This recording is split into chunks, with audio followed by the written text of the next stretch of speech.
Bears because aside the fact that the market was flat on Monday, consistently we've seen the market indices going down. Today there's been a slight appreciation as a result of one price mover that we recorded. SIC recorded some 1 peso appreciation, and that has resulted in the market indices going up slightly today, and but that could not save the markets in terms of the returns. It's still in the red. So I'll be telling you how that's unraveled on the market today. But let me start by telling you the volume of shares that were traded: 709,242, and that's a huge decline from what we saw on Wednesday, where 650 million shares were traded in MTN. Yesterday was 14 million shares, nearly 15 million shares rather, but it has declined today to 709,000, which also translated into a value of 730,000 Ghana cedis. The composite index has slightly gone up by some less than 1%. As a result of the appreciation that we saw in SIC today. The market capitalization has also gone up slightly from 62,506 million to 62,508 million, some 2 million Ghana cedi difference from what we saw yesterday.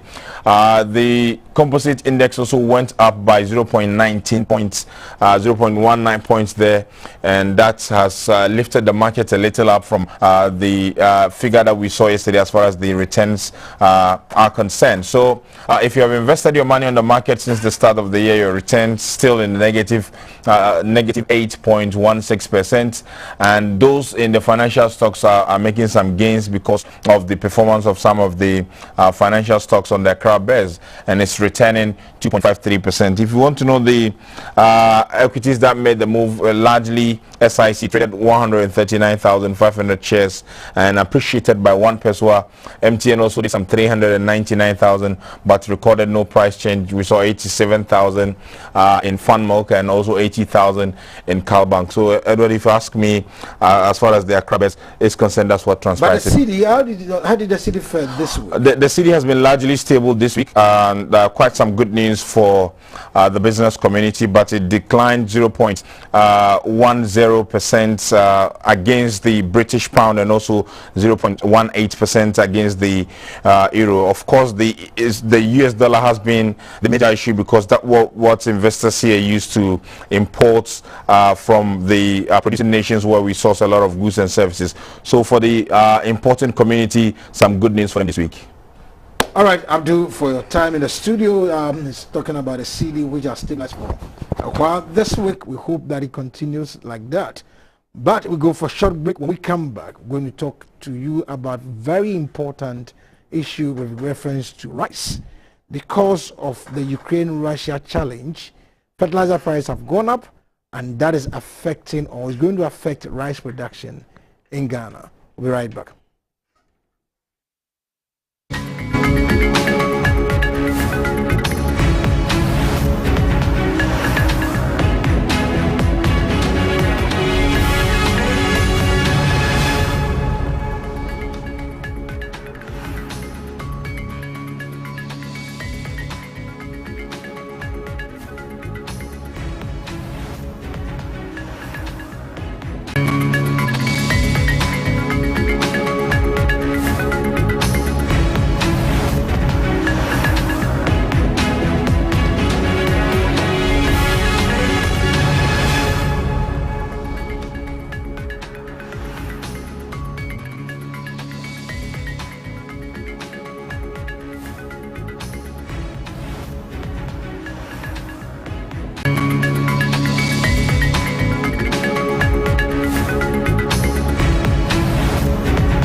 Hello, welcome back to Market Avenue. Mr. Yadupoku, you're welcome. Thank you, sir. Great to have you in the studio once again. Great to be back again. Fantastic. Good. Last year, if you look at the quantum of rice that was produced in the country, can you tell us the figure, the volume?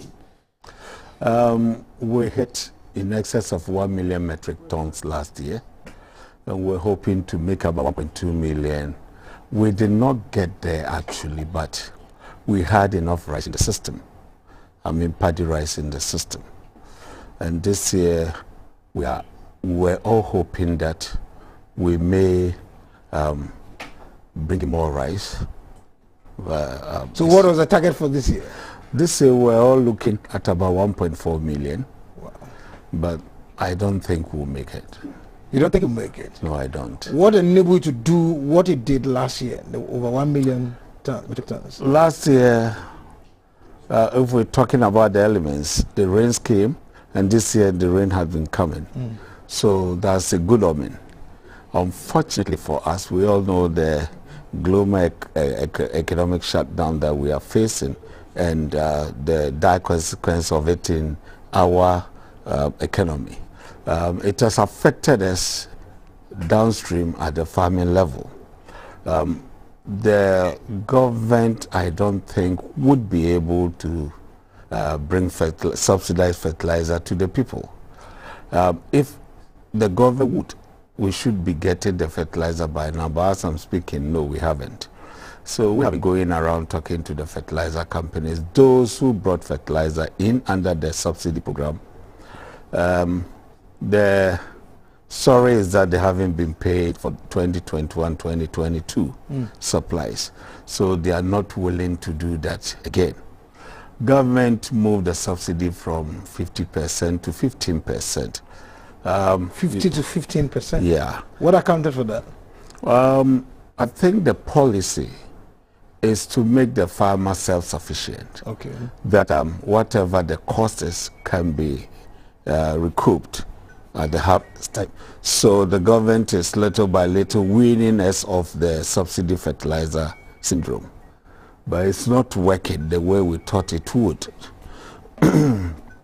Unfortunately, fertilizer price had gone up worldwide because of the pandemic. Shipping had become an issue. And apart from shipping becoming an issue, this unfortunate war that we see in Ukraine has also has a telling effect on our economy as we are here, because Ukraine is a major fertilizer producer, so is Russia and some other countries. And so all of a sudden, coupled with worldwide shipping challenges, you can get the fertilizer. And the government back home has its own challenges and will not be able to do subsidy. So it means that the farmer will have to fend for himself. Wow. So have you been around to find out how the farmers are? I just came back from the north. Okay. What is the situation like? It's not a very good thing, but people had gotten into farming and it has become their lifelong profession. So they have nowhere else to turn to. And so whatever it is, they are going to farm. But we don't expect the yield to be like what we got last year, because if fertilizer application is not there, then the yield will not be what you expect. And coupled with that, those who can even afford the fertilizer will not be able to buy the quantity that they need per the acre or per the hectare. So that's going to be a big challenge on the farm. Give me an idea, a hectare or a hectare of rice farm, rice fertilizer application, how many do you need to do that?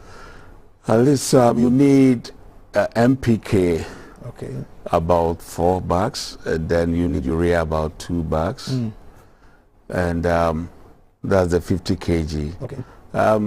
NPK is going for about nearly 500, 520 cedis on the open market. That's per 50 kilograms? 50 kilograms, and the subsidy price is 320.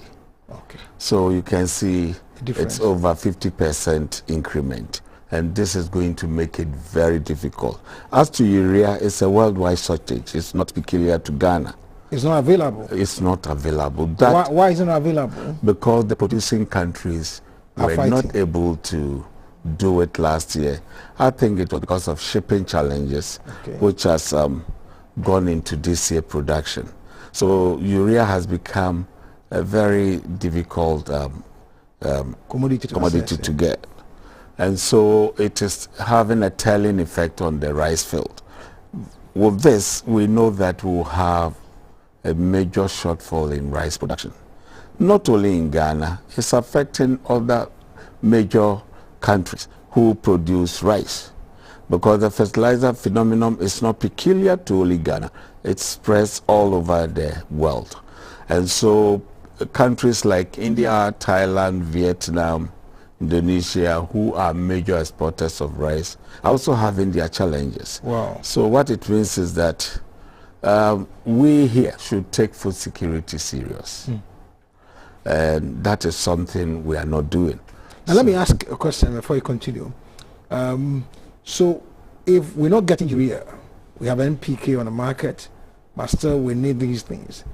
What can we do? What should be the alternative as a country to be able to balance this equation that even though we're not going to get what we are expecting, which will help mitigate the effects on our rice production?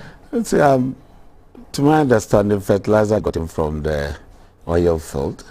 Now we are net exporters of oil, and so it means that we have certain quantity that can be produced here.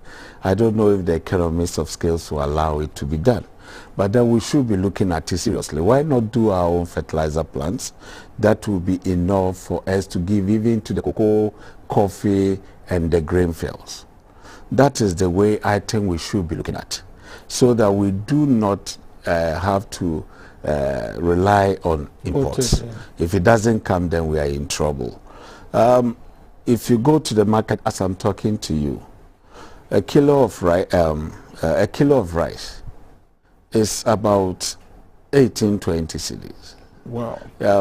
Which in 2020, how much was it, like a year? Oh, we're looking at about 8 cedis thereabout. So we have added 10 cedis down to that one. Now it's about 12 going up to 18 cedis. And it's not the local one. The local ones you can't even get. You won't get local rice to buy now? You can get local rice. Why? The challenges that surfaced way back is still there. Nobody is helping to address the challenges. We just talk and talk and talk. Nothing is done. So the challenges persist. And I think we love it that way. It makes us, feel good to talk. And then to let the people know that something is being done whilst we are not doing anything to it. So the problem, the challenges that we faced way back is still there today. And so it has become a game. It has become a game.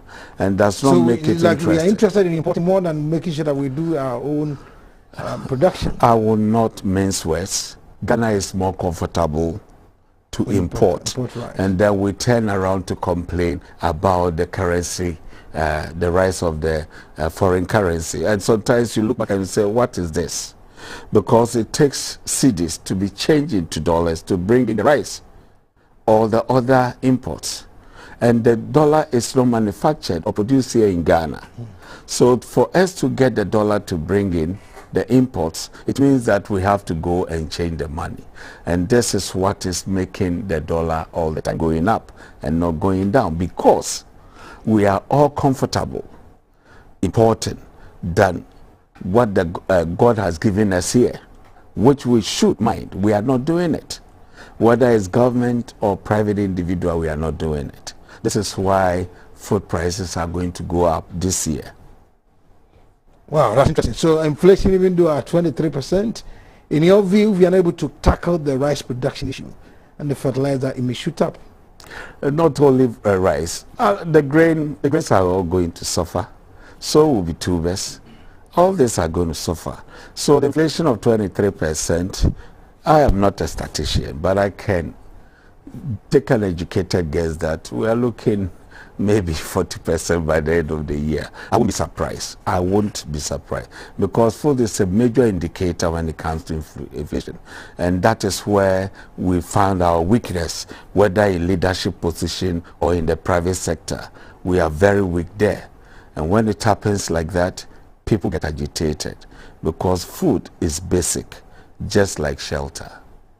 Food is basic, just like shelter. So when you went to the north and coming down south in some of the rice communities, which areas did you visit, and how is the reactions? I was at Tono. Tono. And then I was at Fumbisi. Okay. I was at Walwale, and I was at Nyankpala, and then Gushegu. Wow. So you are into rice milling. If we're not going to get the production level going up, how does that feed into your operations? We are in trouble as a nation. Let me tell you one sad story. A major investor in the rice field, that is Avnash Company Limited, Avnash, yeah. An Indian who came, saw the situation and said, I will help. It's rotting away. What is rotting away? The factory is rotting away. He's not getting the needed rice. It's not like he's not getting the needed rice. He cannot buy the rice. Too expensive. Once he buys it, the price is so exorbitant that he cannot bring it even into the market. Wow. That is what is, pertaining. All of us are suffering this. I am thinking that why not try to make the rice affordable, but looking at the cost involved in the production in the land side, vis-a-vis the processing before delivery to the miller and to the distributor. Our kilo price is way above the imported rice. You mean the local one? Yes. Tell me the story. We are about, say, 8 to 15% higher than the imported rice. Wow. Yes. And it's not like something that we cannot do. Bring it up. If the government puts its mind to it and say, this is what I'm going to do, it doesn't take that much. It is about funding and an approach that will bear results, that will yield results. This is not what we are finding. So we all talk. We all talk. Why should government worry itself about bringing fertilizer under subsidy? It's not the government job. It should be able to make it available on the market by creating an enabling environment. We will find our way out there. And then if what we need to make the land preparation for rice farming is really done, because let me tell you, a farmer who owns a 2-acre farm cannot own a tractor. Yeah. And a farmer who owns a 500-acre farm cannot also have 10 tractors. So there is a deficit when it comes to mechanization. Okay. And that goes throughout the whole, it permeates throughout the whole industry. So we don't have fertilizer, we don't have the mechanization to help, we don't have even the storage facility. So it comes and it comes, it goes and it goes, just like tomato. And then we'll talk and we'll talk, and then we'll go and vote again. We are happy. I see all of us as being happy that way, because then the leadership can always have their day and move away. And that is not good for a country. If we want to build our economy, I don't think that's the way to do it. We've seen Nigeria doing some good work when it comes to rice production. Nigeria? I mean, Nigeria, they took the lead from Ghana. There was a Ghanaian, even the resources from Ghana. The Ghanaian Foundation, yes. JAK Foundation brought Honorable the former MP for Atimokwa. He went to Nigeria, met with resistance, but he was able to prevail, got to the ear of the governor of the Central Bank of Nigeria, and the results is what we are seeing. He and I, together with like-minded people, are also trying our best to replicate what happened in Nigeria and in Ghana. But the going is tough, because at the end of the day, it needs funding, and then bringing people who really understand the terrain in there, not square pegs in round holes, not political appointment, but people who will understand the terrain and move it. Yeah. This is something that is not happening in our system. So Nigeria got away with it. the governor of the Central Bank of Nigeria backed Honorable Odum to the hilt. And he was able to talk to some governors of states that were heavily into rice production. And they donated land. And they brought in the mechanization. And they brought in the people who really wanted to go to the field. And then look at what happened. When it was time for the harvest to come in, Nigeria was still importing. So they were not buying their Nigerian rice, just like Ghana. So the president himself stepped in and closed the borders against commodity like rice and sugar. Maybe they have the economic clout to do that, but it worked. It worked. We all heard people, the hue and cry, especially the spare dealers, we can't go to Nigeria, but they had a motive. The motive was that what was grown in Nigeria should be consumed by Nigerians. And I tell you, within 3 months, 3 calendar months, all the rice that was produced in Nigeria was gone. So they had to go outside the country looking for paddy to bring it. And you know what they did? Nigeria said you cannot bring milled rice into the country, but paddy rice is accepted. So what it meant was that they came to Ghana and bought the paddy rice from our farmers. Oh, so that's what we witnessed last year. Exactly. Last 2 years. Okay. Exactly, because we did not have the capacity to mill all the rice that we bring in at the harvest time. They brought all the paddy back to Nigeria, and now their palate has accepted the Nigerian rice. And it's not different from our rice, I must tell you. It's the same jasmine and varieties of jasmine that is also being grown there in Nagra. So Nigeria experiment has worked, and we all saw it, the whole world saw it, and Buhari took the credit. But they remembered Honorable Odum and accorded him the honor. Did we do that to him? No, we don't Nobody even called him to say you've done something good. Good, yeah. Whether it was the Minister of Agriculture or the Minister of Trade, nothing. Not the presidency. So he just linked away, and that is it. But we, behind the scenes, are trying to do. I know that some NGOs and government institutions like the GIZ and the USAID are planning a massive foray into the rice. This year? This year. I think it may come out around June, next month or next 2 months. And we are ready to see the results, because we will not let this one go down. We want to see this time the project working, because people invest their taxpayers' money into the sector in Ghana. We here should be able to let it work, so that we may be able to emulate what happened in Nigeria, if we cannot even meet what Nigeria did. So is Honorable Odum involved in this project? We are. Okay, you are, Yeah. okay. You're involved, okay. Every day. That is when we wake up 5 a.m., 4 a.m., we talk nothing about how to make rice available to the common man on the street, affordable and year-round. That is our talk, and that is what we are doing. That's interesting. So despite so if you go into this project, how are you going to get these, the NPK urea to back your project? You see, the farmer does not have money. I tried in my own small way to see if we can change the narrative. So I talked to some banks, and I said, look, why don't you hold the debt instrument from the subsidized portion and let the farmer pay their portion, and then we put it in an escrow. Okay. Then the fertilizer will be given to the farmer, and then the bank will hold the government debt instrument for, say, 1 year or 2 years with an interest charge given to the farmer. At the end of the day, who is to bail the cat? We could not have, and I don't have that kind of money, so we couldn't. And so it has fizzled out. Wow. So next year, I will come and sit here, tell you the same story I'm saying this year, and it becomes a bore. It's a drudgery. That is the situation we find ourselves in. You seem to be disappointed. Very disappointing. Very, very disappointing. So, you don't see the light at the end of the tunnel? The way we are going, I don't. I don't.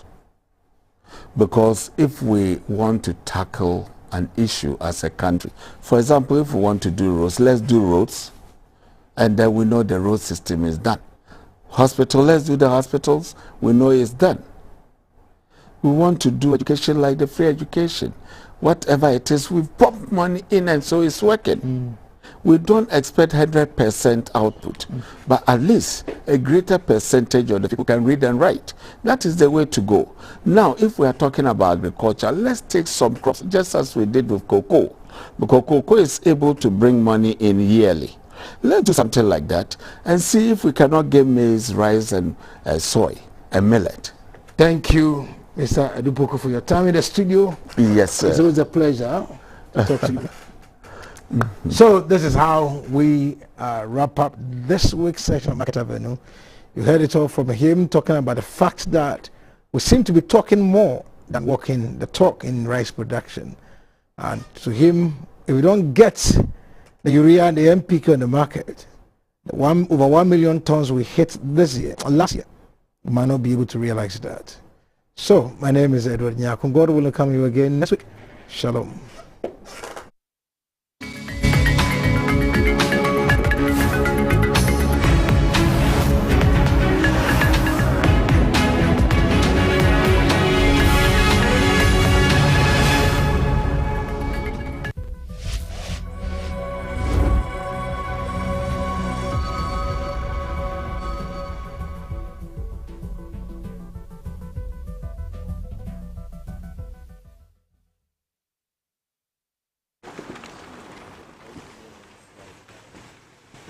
My journey to Zakwatra was not a planned one.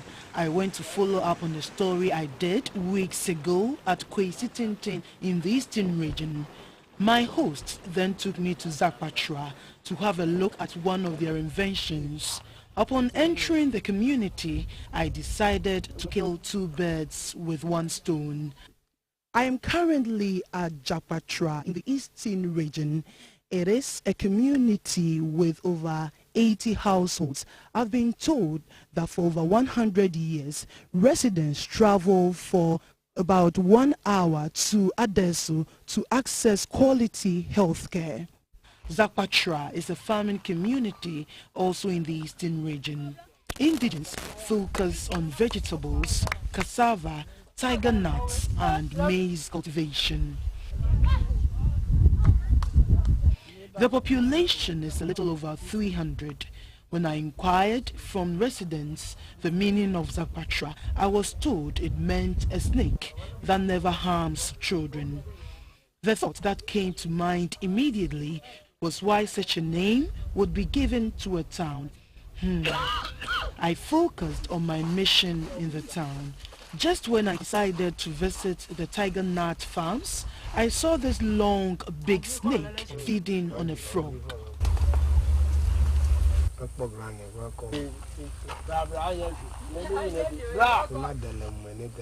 I was gripped with fear. I then decided to avoid the farms and focus on other things. My cameraman took a leap of faith to get the shots for me. I was told the people of Zakwatra migrated from Togo about 100 years ago. Zakwatra is the name of my uncle, or simply is my elder father. Zakwatra means it's a snake, really. A snake that play with keys. But I don't joke with the to bat. That be the meaning of Zakwatra. And then Zakwatra, it came from Togo. Etano Akumape. But when he came here, there is a man here called Asari. The land is belonging to them. They are Gans. And my uncle came and settled with them. But later, the all depart. He the one who returned to the village. So I was born 1972. So when I came, Zakwatra was there before I was born. The structures inside were mud houses, bamboo and wood.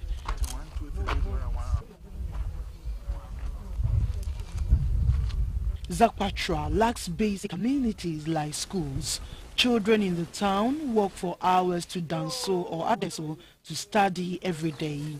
I was told the children are sometimes knocked down by vehicles. If a problem too, can knock it back seriously. Some kids are disabled because of car accidents. So we usually wait till they turn 10 years before we enroll them in a school. Whereby 10 years by now I'm class 6 now. and here school any clinic. Madame Millicent Ake has lived in Zakwatra for the past 20 years. She is a mother of 2. She told me the absence of a clinic in the town is a major concern and pregnant women are the hardest hit. When someone is in labor, we have to walk miles before getting a vehicle to Adeso or Bodja say. If there are no vehicles, they sometimes deliver away. There is no water and electricity at Zakwatra. Students here rely on solar lamps to study.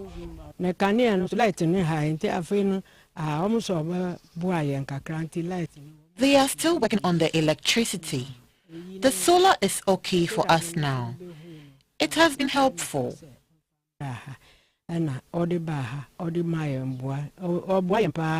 Though some electricity poles and cables have been mounted, work has been halted at the moment. Roads leading to Zakwatra is not too good from Adeso Junction. The only means of transportation is by a motorbike. Residents of Zakwatra are appealing to government and other benevolent organizations to come to their aid. On my way back to Accra, I kept reflecting on the condition under which the people of Zakwatra have lived over the years. I cannot forget the snake I saw and the danger it can pose to residents, especially children. Beatrice Senaju, GBC News, Zakwatra.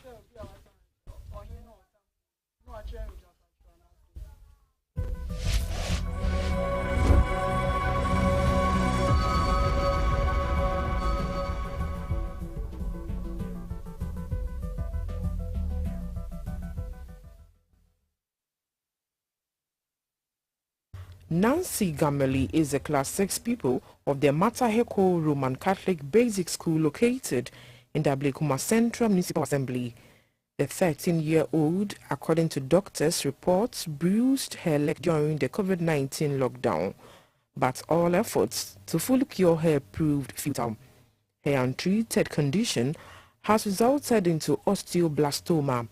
Osteoblastoma is a benign bone-forming tumor that is extremely rare, accounting for only 1% of all primary bone tumors. Treatment of osteoblastoma usually involves surgery to remove the tumor. Nancy and her grandmother, Madame Ferizamo, are appealing to the general public, philanthropists, and benevolent organizations to support them with 50,000 Ghana cedis to cover the cost of surgery at the Kolebu Teaching Hospital. Medina Nantisa, Nkofo, better be any credit. Nkofo na emadoye, and the dear Kakranka get to the they see a sender nano ya na yekasi. Near den Bakolobu, yes, campot again, and no pama for a boy. They see almost in Kiyankofi. No radiatum. Yabe down to ya, almost see ya any surgeon. Surgeon say, 500 million. You will be a Febi. Tessan Quafo Emma almost so mabre. And the ice may be better a month for no more boame or Kulehu. As a mini Shaphobia, me as my 3 years, me could be as any better than a declared day my nippy. To Miss Sarah, they say, Radi, and could be a kuma, no more than fire pray. And now I see a yet beyond. Nancy told GBC News that her ambition is to pursue law and become a judge in future, but she fears her dream may not come true due to her deteriorating